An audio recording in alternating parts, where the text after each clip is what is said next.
Bismillahirrahmanirrahim. Assalamualaikum warahmatullahi wabarakatuh. Alhamdulillahirabbil alamin. Wassalatu wassalamu ala asyrafil anbiya'i wal mursalin Muhammadin wa ala alihi wa ashabi ajma'in, amma ba'd. Saudara-saudariku yang dirahmati Allah Subhanahu wa taala, puji syukur alhamdulillah Allah Subhanahu wa taala kembali pertemukan kita di pembelajaran kitab Mudah Berbahasa Arab. Dan insyaallah pada pertemuan kali ini kita akan melanjutkan materi pembahasan kita yang insyaallah kita akan mempelajari tentang pola kalimat dalam bahasa Arab. Di pertemuan sebelumnya sudah kita terangkan tentang jenis kata dalam bahasa Arab, ya, di mana kata dalam bahasa Arab disebut dengan kalimat, dan kata dalam bahasa Arab ya ada 3 jenis, ada isim, ada fi'il, ada harf. Ya, kalau kemudian kita memurojaah sedikit, apa itu isim? Ya, isim adalah kata yang menunjukkan pada manusia, hewan, tumbuhan, benda mati, kata sifat dan makna. Kemudian apa itu fi'il? Fi'il adalah kata yang menunjukkan pekerjaan yang terjadi di masa lampau, sekarang dan akan datang, dan juga kata perintah. Kemudian apa itu harf?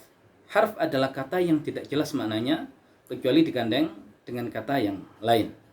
Nah, kemudian kalimat, ya, kalimat dalam bahasa Arab disebut dengan jumlah.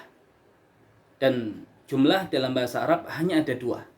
Ada jumlah ismiyah, ada jumlah fi'liyah. Apa itu jumlah ismiyah? Jumlah ismiyah adalah kalimat yang diawali dengan isim. Terdiri dari apa dan apa? Ya, terdiri dari mubtada dan khobar. Yang mubtada adalah kata pembuka dan khobar adalah kata penjelasnya. Apa contohnya? At-talibu mahirun. Murid itu mahir, ya, murid itu pandai. Nah, jumlah apa? At-talibu mahirun, murid itu pandai. Karena diawali dengan isim, maka kita mengatakan dia jumlah ismiyah. Nah, kemudian kalau kita beda kata per kata, maka at-talibu, kata yang menjadi pembuka di jumlah ismiyah, dia namanya mubtada. Kemudian mahirun, kata yang kedua, ya, maka dia menjadi khobar, ya, kata penjelas. Kemudian yang kedua adalah jumlah fi'liyah. Apa itu jumlah fi'liyah? Ya, jumlah fi'liyah adalah kalimat yang diawali dengan fi'il, ya, dengan kata kerja. Terdiri dari apa dan apa? Terdiri dari fi'il, fa'il, dan maf'ul bihi.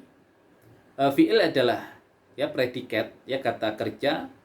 Kemudian fa'il itu adalah subjeknya dan maf'ul bihi adalah objeknya. Contohnya apa? Akala at-tiflu al-khubzah. Akala telah makan. Ya, dia fi'il. Kemudian at-tiflu, anak kecil, dia menjadi pelaku pekerjaan, yaitu makan, maka dia menjadi fa'il. Kemudian al-khubzah roti, dia menjadi objek yang dimakan, nah dia menjadi maf'ul bihi. Jadi kalau kemudian kita ditanya, ada berapa sih jenis kalimat dalam bahasa Arab? Ya, dalam bahasa Arab kalimat itu hanya ada 2. Kalau tidak diawali dengan isim, ya dia diawali dengan fi'il. Kalau diawali dengan isim, namanya jumlah ismiyah. Kalau diawali dengan fi'il, namanya jumlah fi'liyah. Adapun jumlah ismiyah, contohnya apa? At-talibu mahirun. Murid itu pandai. Nah, at-talibu jadi apa? Dia jadi mubtada. Mahirun jadi apa? Jadi khobar. Kemudian, kalau contohnya jumlah fi'liyah apa? Akala at-tiflu al-khubzah. Akala telah makan, at-tiflu anak kecil, al-khubza roti.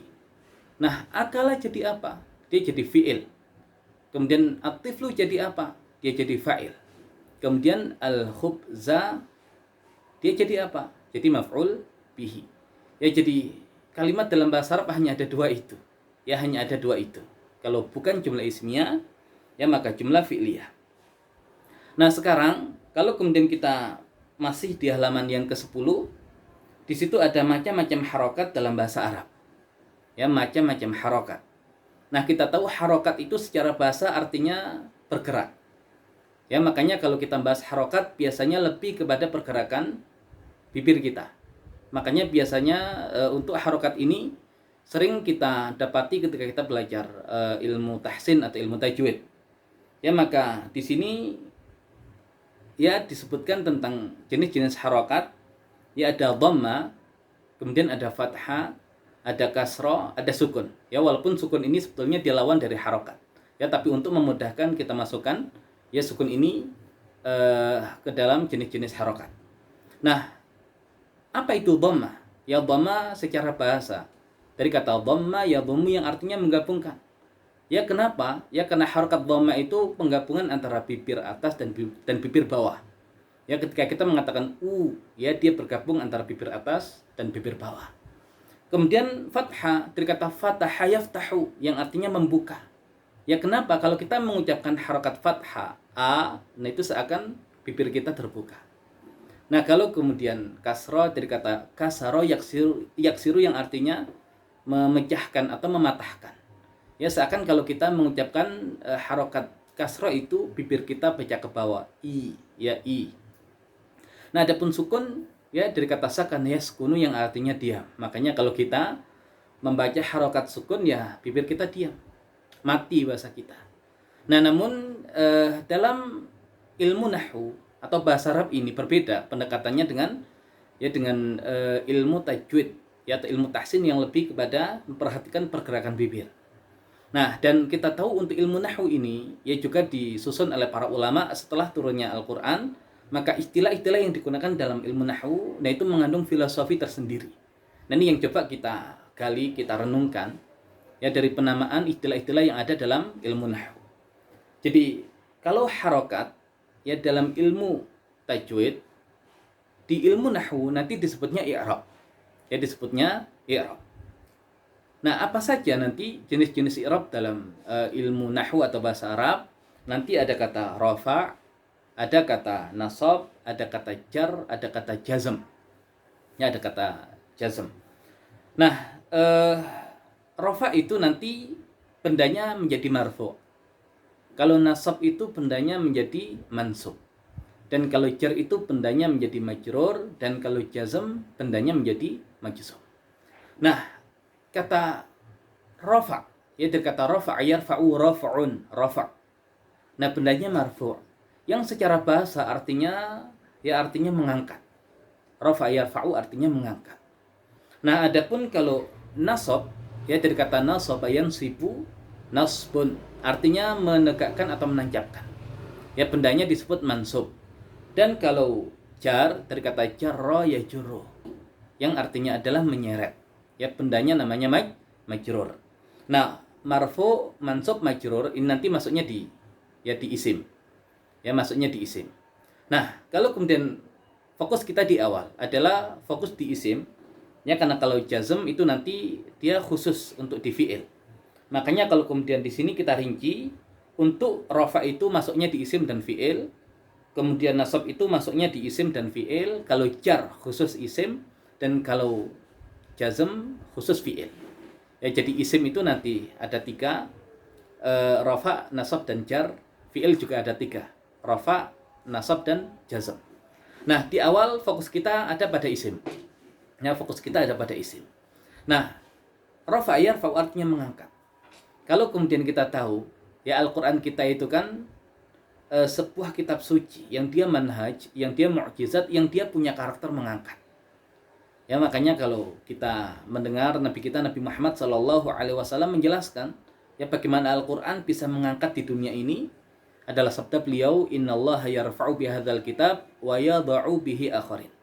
Sesungguhnya Allah Subhanahu wa taala mengangkat kaum-kaum dengan Alkitab ini yaitu Al-Quran dan menjatuhkan kaum-kaum yang lain juga dengan Al-Quran.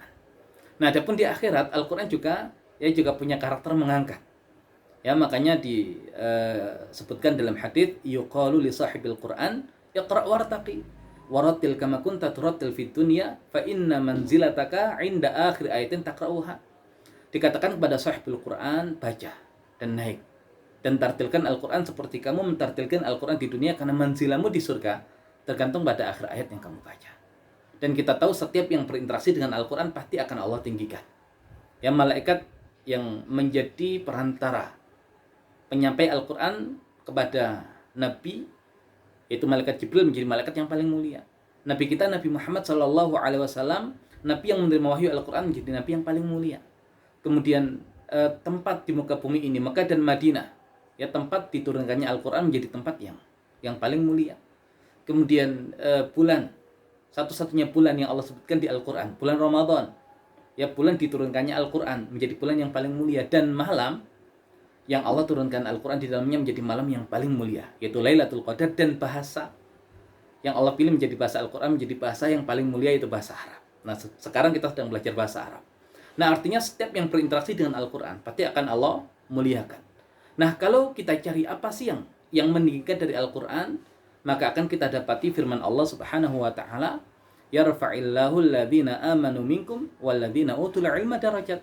Niscaya Allah Subhanahu wa taala akan mengangkat derajat orang-orang yang beriman di antara kalian dan orang-orang yang berilmu dengan beberapa derajat. Ya, jadi yang mengangkat dari Al-Quran ada 2 poin, iman dan ilmu. Dan yang menarik nanti bacaan dari sahabat mulia Abdullah bin Mas'ud. Beliau membaca, yarfa'illahu alladhina amanu minkum. Niscaya Allah Subhanahu wa taala akan mengangkat derajat orang-orang beriman di antara kalian. Kemudian walladzina utul ilma darajat, dan orang-orang yang berilmu dengan beberapa derajat. Jadi dari sekian manusia, yang Allah tinggikan adalah orang-orang beriman. Dan dari orang-orang beriman itu yang Allah tinggikan adalah orang-orang berilmu. Ya, maka kita tahu ilmu ini berarti menjadi sesuatu yang meninggikan. Makanya jadi warisan para nabi itu adalah ilmu.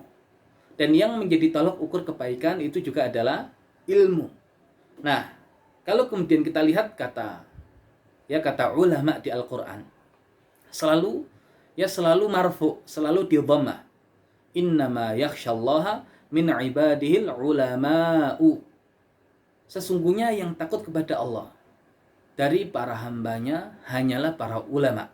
Nah, Allah menyebutkan al-ulama'u marfu. Ya, berarti ulama itu marfu, ditinggikan. Kemudian di ayat yang lain nanti ada ulama'u Bani Israel. Ulamanya Bani Israel marfu juga, di dhammah juga. Nah, berarti seakan Allah Subhanahu wa taala mengisyaratkan ilmu ini punya karakter mengangkat. Makanya ulama itu di Al-Qur'an selalu terangkat. Makanya marfu di dhammah. Ya, dan kalau kemudian kita lihat antara para ulama dengan penguasa, sebetulnya lebih tinggi mana kedudukannya? Harusnya lebih tinggi ulama, karena mereka adalah warathatul anbiya, yang menjadi pelanjut para nabi, yang mewarisi para nabi, ya, dengan mewarisi ilmunya. Nah, makanya kalau kita lihat di zaman kebesaran Islam, nah itu selalu ulamanya ditinggikan. Ya, kita tahu bagaimana Harun ar-Rasyid, bahkan pemimpin tertinggi di dunia ketika itu, bahkan Romawi tidak ada apa-apanya dengan kekuatan muslimin. Dan bagaimana kemudian ketika beliau meminta agar Imam Malik datang untuk mengajarkan beliau dan putra-putranya kitab Al-Muwatta, tapi Imam Malik mengatakan al-ilmu yu'ta wa la ya'ti. Ya, ilmu itu didatangi, tidak mendatangi. Ya, akhirnya kemudian Harun ar-Rasyid pun ya harus rela untuk datang ke majelisnya Imam Malik sebagai bentuk ihtiram, ya, penghormatan kepada ilmu dan ahli ilmu. Nah, ini ulama. Itu ulama kalau benar ilmunya, maka dia marfu, diangkat, ditinggikan. Nah, jadi masalah kalau kemudian dia turun menjadi mansub. Ya, kalau nasaba yansibu artinya menegakkan, menancapkan. Berarti ulama yang mansub itu ulama yang tertancapkan. Berarti ada pihak yang lain yang kemudian menancapkan dia sehingga dia tidak bisa ke depan, tidak bisa ke belakang, ya, tidak bisa ke kanan, tidak bisa ke kiri. Nah, ini berarti penurunan. Makanya marfu itu tinggi, tidak ada yang bisa menyetir ulama ini. Ya, hanya Allah, gitu ya. Nah, kemudian ketika jadi mansub turun. Para lagi kalau majrur, itu majrur dari kata jaro, ya juru yang artinya menyeret. Jadi kalau majrur diseret. Nah, diseret itu berarti fatwanya bisa diseret kemana-mana. Berarti ada pihak yang bisa menyeret ulama ini. Nah, ini masalah. Nah, berarti kalau kemudian kita membuat tingkatan tadi, yang tertinggi adalah marfu, diangkat. Ya, ulama yang marfu itu tertinggi. Turun jadi mansub, ini masalah. Masalah lagi kalau majrur. Nah, itu berarti masalah. Nah, isim pun nanti demikian. Yang tertinggi adalah marfu, ya, kemudian turun jadi mansub, turun lagi menjadi majrur. Nah, kalau kemudian kita lihat kembali ke pembahasan tentang jumlah ismiyah. Tadi, apa itu jumlah ismiyah? Kalimat yang diawali dengan isim. Terdiri dari apa dan apa? Mubtada dan khobar. Apa contohnya? At-talibu mahirun. At-talibu. Lihat harokatnya, bu. Dia di rafa, ya, di dhammah. Kemudian mahirun, ya, dia juga di rafa, di dhammah. Nah, berarti apa i'rabnya mubtada? Marfu', ya, di dhammah. Apa i'rabnya khabar? Marfu', di dhammah. Kenapa mubtada dan khabar marfu'? Karena dia penting, harus ada. Ya, karena tidak mungkin ada jumlah ismiyah kalau tidak ada mubtada dan khobar. Berarti karena penting harus ada dia menjadi penyusun utama jumlah ismiyah, maka dia marfu. Makanya yang penting itu marfu. Nah, kemudian yang kedua tadi jumlah fi'liyah. Apa itu jumlah fi'liyah? Kalimat yang diawali dengan fi'il. Terdiri dari apa dan apa? Ya, terdiri dari apa dan apa? Terdiri dari fi'il, fa'il, dan maf'ul bihi. Apa contohnya? Akala at-tiflu al-khubzah.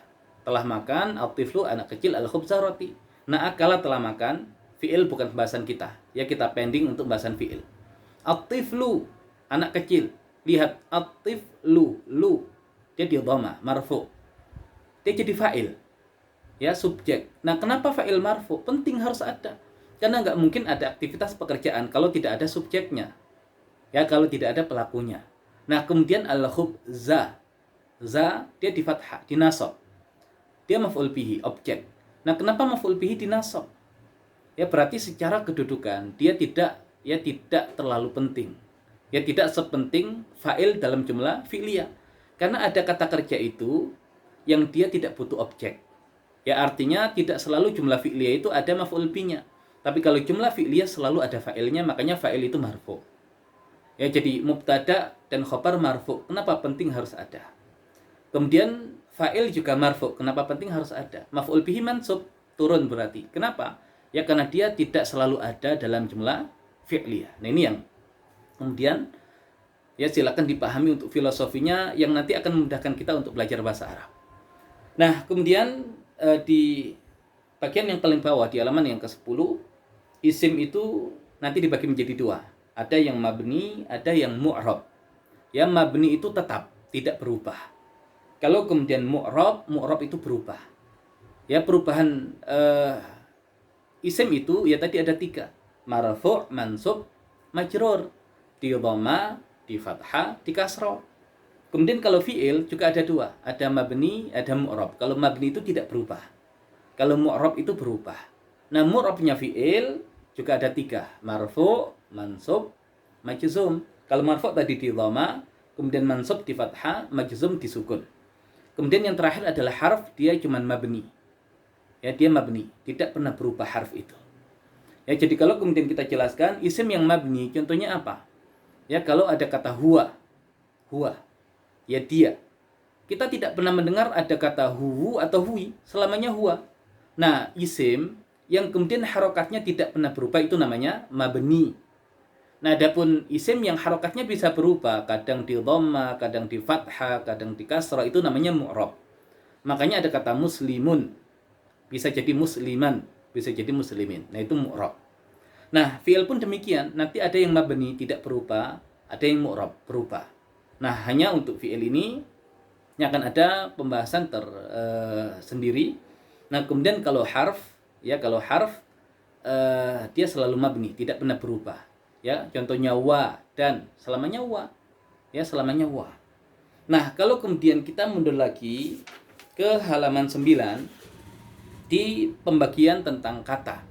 Di situ ada isim, ada fi'il, ada harf. Tapi kalau kemudian kita punya kitabnya, kita bisa lihat panahnya. Jadi, 2 panah mengarah ke isim. Dari fi'il dan dari harf. 1 panah mengarah ke fi'il, yaitu dari harf, dan harf tidak ada panah yang mengarah pada dirinya. Ya, jadi isim itu ada 2 panah yang mengarah pada isim, dari fi'il dan dari harf. Adapun fi'il 1 panah dari harf, dan harf tidak ada panah yang mengarah kepadanya. Nah, ini kalau kemudian kita mudahkan ya untuk kita pahami, maka saya mengumpamakan ini seperti 3 saudara. Ya, seperti 3 saudara. Jadi kita belajar bahasa Arab itu sebetulnya sedang belajar tentang karakter 3 saudara ini, isim, fi'il, dan harf. Yang paling tua itu adalah isim. Adiknya lagi namanya fi'il, adiknya lagi namanya harf. Nah, biasanya kalau saudara itu yang tua ngalah. Ya, karena sudah besar. Yang kecil suka ngerjain karena belum mengerti. Nah, isim itu nanti dikerjai oleh 2 orang adiknya, yaitu fi'il dan harf. Nah, isim ketika dikerjai oleh 2 orang adiknya, ada yang tidak berubah, namanya mabni. Ada yang berubah, namanya mu'rab. Nah, mu'rabnya isim tadi ada berapa kemungkinan? Ada 3. Ada marfu', ada mansub, ada majrur. Kemudian fi'il nanti dikerjai oleh adiknya. Siapa nama adiknya? Adalah harf. Dan fi'il ketika dikerjai oleh adiknya, ada yang tidak berubah, namanya mabni. Ada yang berubah, namanya mu'rab. Mu'rabnya fi'il ada berapa kemungkinan? Ada 3. Ya, ada marfu, ada mansub, ada majzum. Dan harf, ya dia selalu mabni.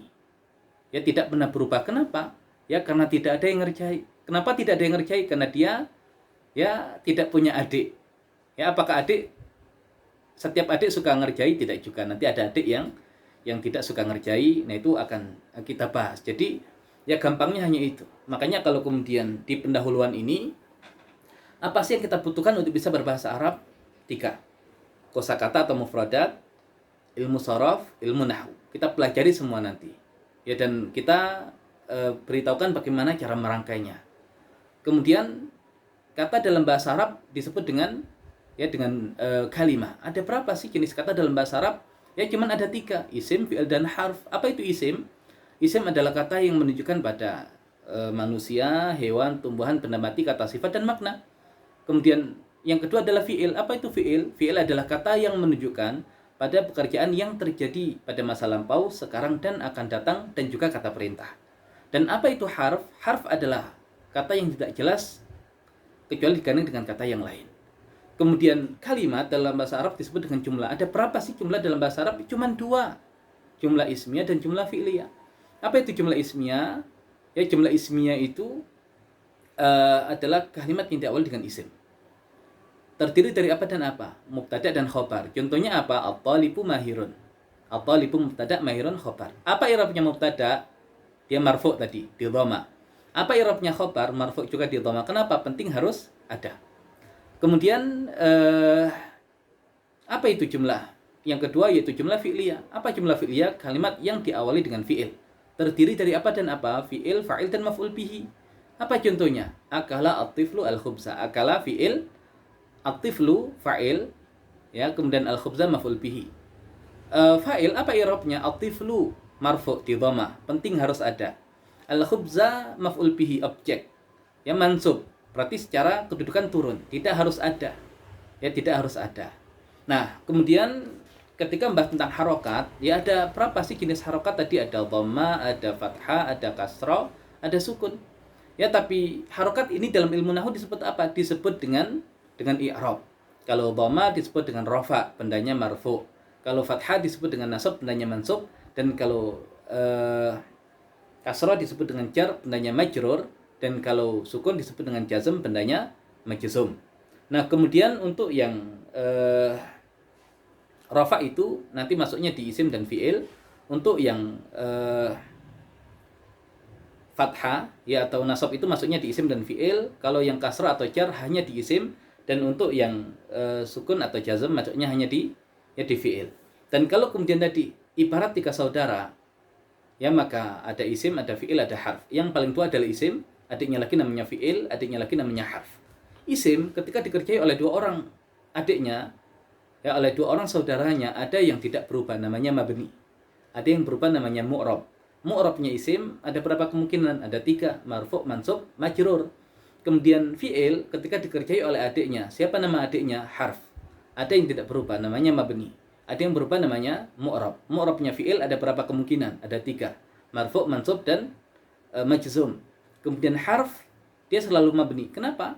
Ya karena tidak ada yang ngerjai. Kenapa tidak ada yang ngerjai? Tidak punya adik. Apakah setiap adik suka ngerjai? Nah tidak.